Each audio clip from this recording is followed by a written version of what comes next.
I've been doing a lot of thinking lately about where story writing has gone wrong, particularly in the world of Hollywood and Disney and video games and stuff like that. I've been thinking a lot about where they're getting this wrong because it feels like lots of movies and video games and TV shows that come out now just keep failing for some reason. Like a lot of these just do not work, and I want to know what's wrong with them. What's been happening? And I've come to a conclusion.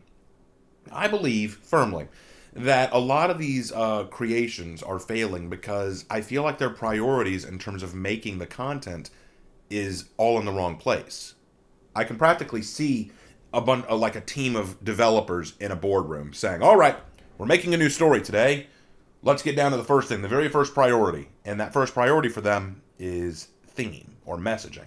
Do we have the right strong women inclusion? Do we have the right racial minorities involved? Do we have LGBTQ representation? Do we have anti-capitalist messaging?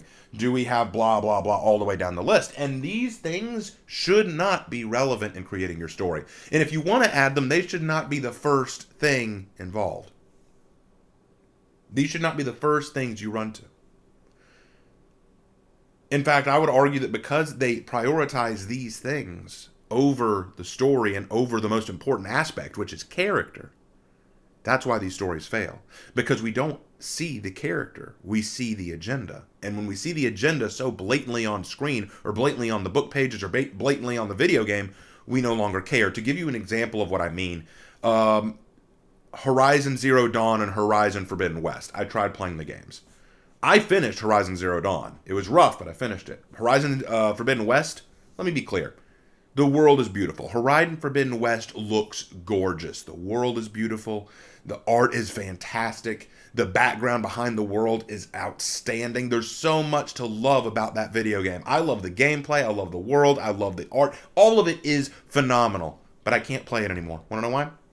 Because the main character, Aloy, is insufferable. I hate her. She is a Mary Sue to the nth degree. She comes off as entitled. She comes off as pompous and arrogant and crude. She gives this kind of I'm better than you mentality in everything she does. She talks down to everyone. She's the quintessential strong woman Mary Sue character that drives me crazy. So it doesn't, and people say, "Oh, well, ignore her, focus on the world." But it's hard to when it's this character going through the world. Which goes to my point, my number one point. When you sit down in a boardroom or sitting down at your computer and you're planning what you're going to write next, the first item on the agenda should not be your themes or your messages or your tokens or your checklists. The first item on the agenda needs to be character. Because if your audience does not care about what happens to your character, then they will not care to follow their story. Because I hate Aloy, I cannot play Horizon Forbidden West or Horizon Zero Dawn and still enjoy it to its extreme because I find the character so horrible to follow. I don't want to see her win or lose. I don't care what happens to her. Genuinely, I can't stand her. Now, you might be saying, "Well, Raven, how do you fix that? What do you do?" Well, there are lots of ways to make someone care about a character. There are lots of tools and tricks you can do to help increase audience love for a character, and we'll go through all of them in certain videos and over time. But the one I want to talk about today is one that I think a lot of people come to me with in terms of questioning, and I notice it's missing from a lot of their questions. I had a person come to me not too long ago saying, "Hey Raven, what do you think of my OC, my original character, like in their story?" And they told me about the character. They showed me art of the character. They showed me like all this stuff saying, "Oh, what do you think about this character? They do this. They have this spouse. They came from this family. They're currently in this position. They're doing all this kind of stuff. Aren't they just really cool? Don't they look awesome? Don't they seem awesome?" And I always ask the same question. This is a question I ask to anyone who comes to me with these kind of questions. I ask, well, what are they trying to do?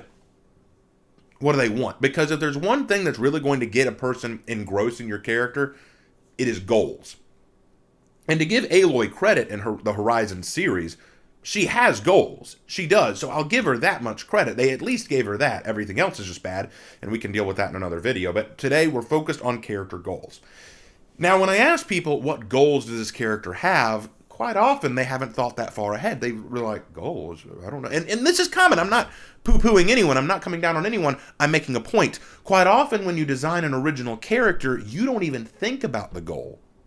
You don't even think about what they want, because quite often your whole thought process goes along with, how can I make them look cool? How can I make their backstory look deep and engaging? And nothing's wrong with that, but if they don't have a goal, then what the heck is their story going to be about? What are they going to do? And then people will usually say, oh, well, they want to overcome their depression, or, oh, they want to feel better about themselves, or, oh, they want to prove themselves, or, oh, they want all these things. And I'm like, those are internal goals, and they're fine, but they're not proper goals. You need a proper goal, a tangible goal, something that can be achieved.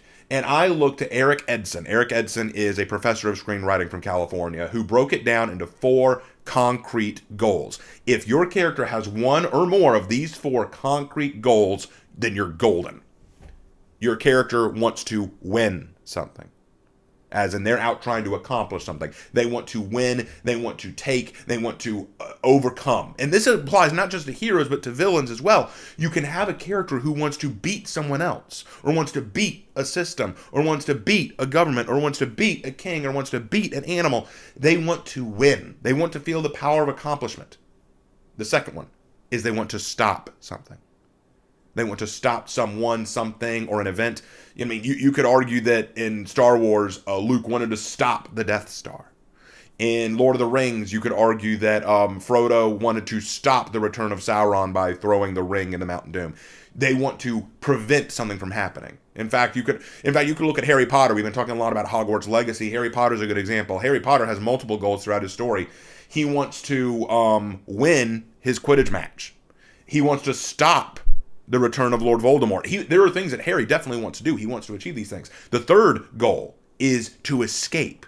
Harry wants that too. He wants to escape the Dursleys. He wants to escape his mundane, weak life. So again, win. You want to win something. Stop. You want to prevent something. Escape. You want to get out of something. You want to avoid. You want to run away from something. Escape. And then the fourth is to retrieve or achieve something. You want to gain something. You want to get something back. You want to get something that's rightfully yours.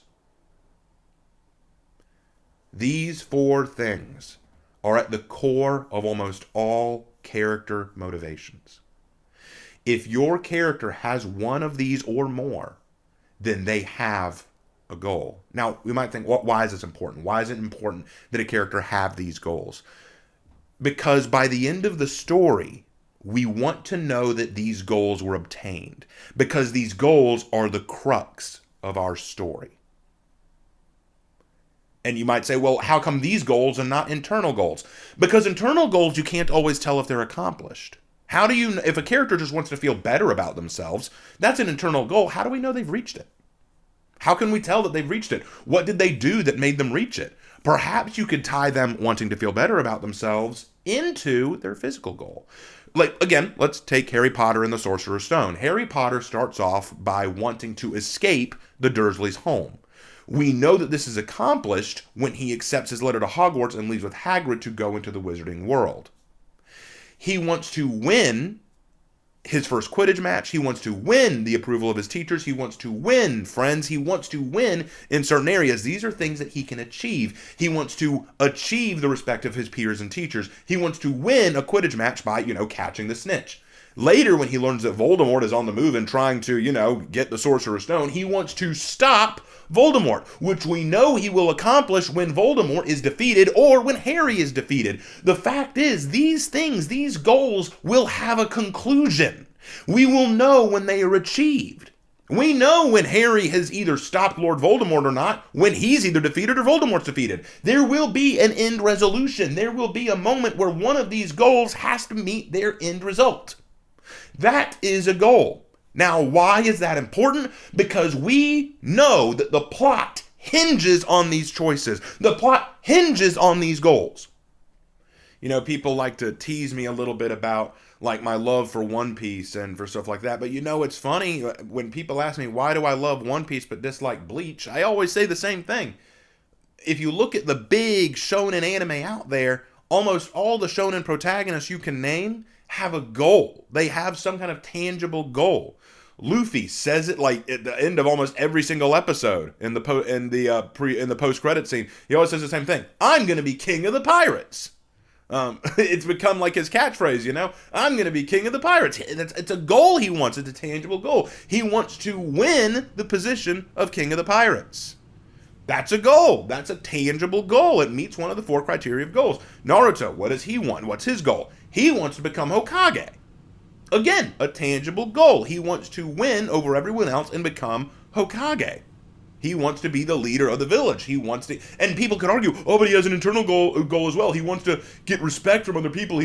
But he wants to get respect through becoming Hokage. Think about what he said to Iruka when they were having ramen. He said, if I become Hokage, then everyone will have to stop treating me like a nobody and actually respect me.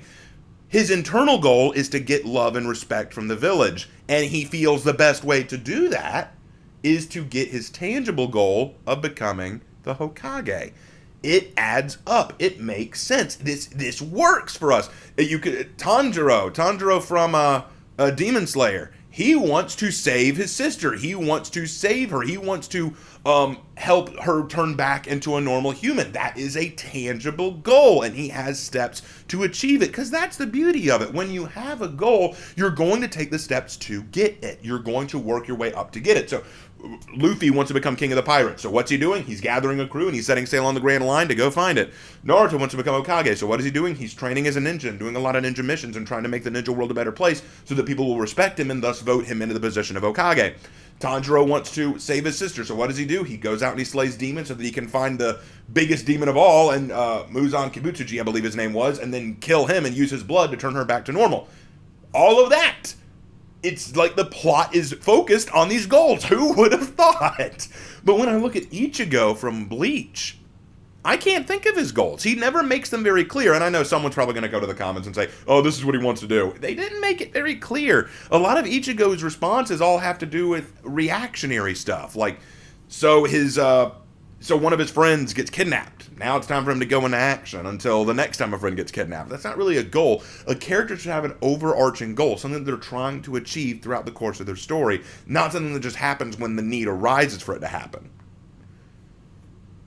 So when I look at characters like Rey Skywalker, I know, Rey Skywalker, what's her goal? What does she want? She wants to see her parents again. Okay, but how does that push the plot? What steps does she take to see her family again? Nothing. She doesn't research them. She doesn't ask people about them. She doesn't go looking for clues about their whereabouts. She just sits on her butt in a desert planet hoping they will come back. Because the second aspect of having a the second aspect of having a goal is to take steps to achieve that goal. See, that's what I was just talking about with Luffy, Naruto, and Tanjiro. They all take steps to achieve their goal. Rey doesn't. Rey doesn't take any steps. She hopes that the plot will come to her. She hopes the solution will come to her.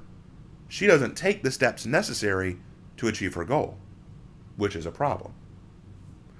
When you look at someone like Harry Potter, though, just Harry Potter and the Sorcerer's Stone, not even looking at the rest of the book, just the Sorcerer's Stone, does he take steps to escape the Dursleys? At first, no, not until the letter to him arrives, and then he starts taking the steps. He starts trying to steal the letters. He starts trying to get them. He does everything he can to nab a letter and read it so that he can find out about getting away from the Dursleys. When it comes to Voldemort's return, does he take steps? You better believe he takes steps. He sneaks out of the castle. He wanders over to the third floor corridor where Fluffy is, and he sneaks down and meets all the challenges, all so that he can stop Voldemort. He took steps to achieve his goal of stopping Voldemort. Luke Skywalker, he wants to do what? What's his goal? You could narrow it down to two. He wants to save the princess, and he wants to stop the giant death weapon, the Death Star. Two goals. Does he do everything he needs to achieve them?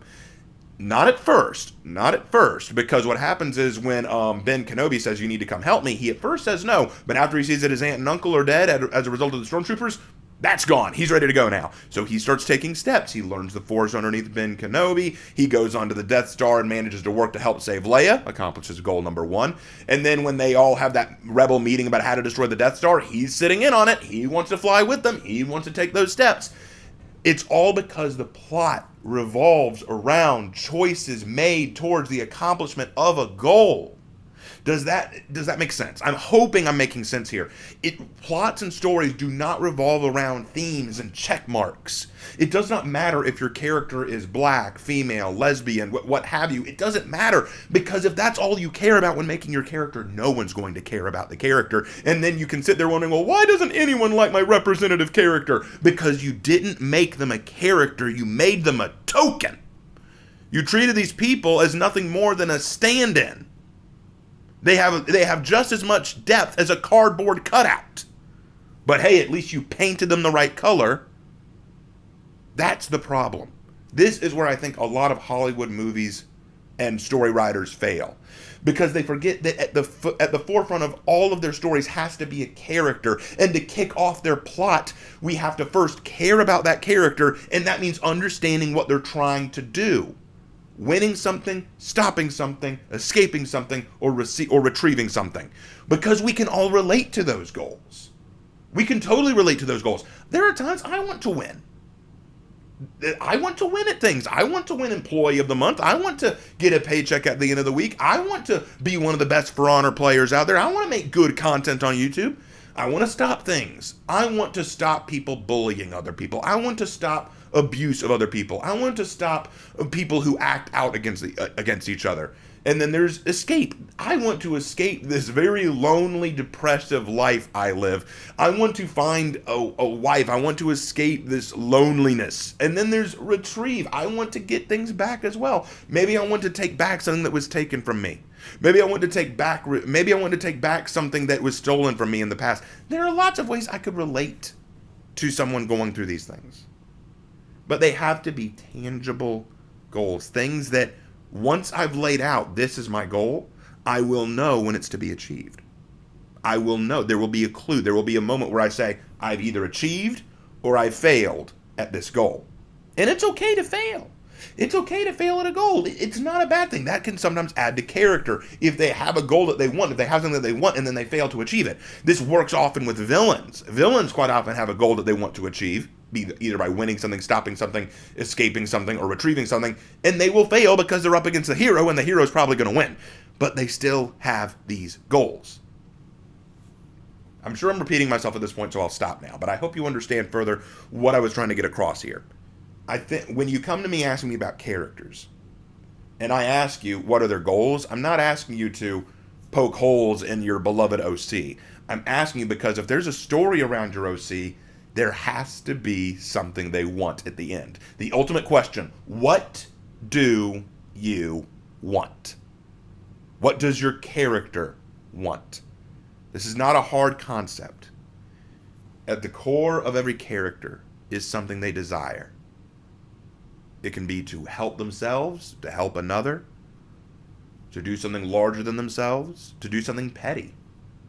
But at the core of every character is a goal, because that goal kicks off the plot. Thank you guys for watching this video, and I will see you in my next one.